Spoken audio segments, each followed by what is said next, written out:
US calls on Israel to cease extensive ground invasion in Gaza. Please subscribe to the channel and give a thumbs up to the video before we delve into the details.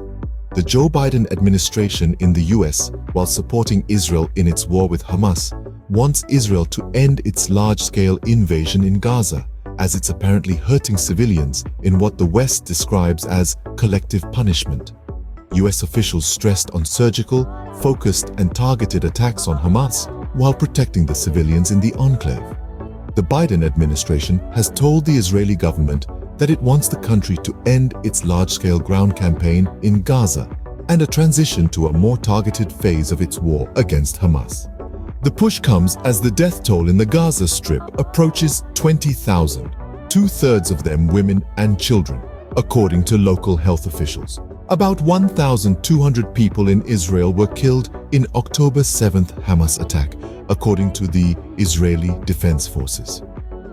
The White House National Security Advisor Jake Sullivan did not specify a timetable for this new phase of the war during his meeting Thursday with Israeli Prime Minister Benjamin Netanyahu. Two officials with knowledge of the discussions told the NBC News. Sullivan had a heavy discussion about civilian protection with Israeli officials, a senior administration official said Thursday on a call with reporters. National Security Council spokesman John Kirby said Sullivan spoke with Netanyahu about the next phase of Israel's military campaign, and he asked hard questions, as we have been doing, about what all that could look like. Sullivan was briefing the press Thursday at the White House. US President Joe Biden told reporters at an unrelated event Thursday, "I want them to be focused on how to save civilian lives, not stop going after Hamas, but be more careful." President Biden was asked whether he wanted Israel to scale back its assault on Gaza. Kirby said that Sullivan also discussed Israel's efforts now undertaking to be more surgical and precise in their targeting and efforts that they are taking to help increase the flow of aid.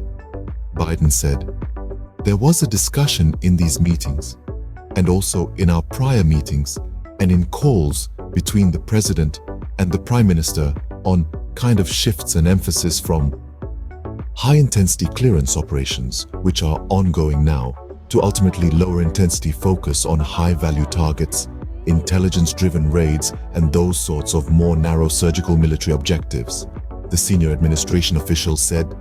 But the impact of this decision stretches beyond the walls of the State Department. The Israel Defense Forces reported over 1,300 Israeli deaths, while the Palestinian Health Ministry reported over 3,000 Palestinian deaths.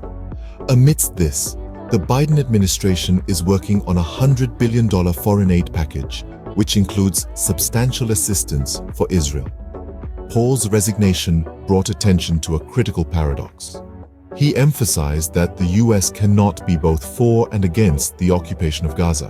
While condemning Hamas's attack on Israel, he believed the US should support the people caught in the middle, rather than taking sides. These events paint a picture of a situation entangled in layers of political, military, and humanitarian considerations. The core of the matter boils down to a few key points. First, let's consider the United States' role in the Israel-Hamas conflict. As the leading provider of aid to Israel for over 75 years, the US has a significant influence on the conflict. The decision to continue supplying weapons amidst this conflict has stirred controversy, leading to the resignation of a State Department official who opposes the blind support. Next, we must take into account the impact of these decisions. The support for one side, as argued by the resigned official, could lead to further suffering for both Israelis and Palestinians. This brings us to the third point, the complexity of the situation. It's not just about taking sides. It's about understanding the repercussions of each action in a conflict where civilians are caught in the middle. Balancing the need for security with the pursuit of peace is a delicate act. The UN High Commissioner for Human Rights states that Israel's actions in Gaza violate international law. Yet, while condemning Hamas's attacks on Israel, the US still aims to support those caught in the crossfire. As we grapple with these intricate issues, it becomes evident that the path to resolution is not as straightforward as it may seem.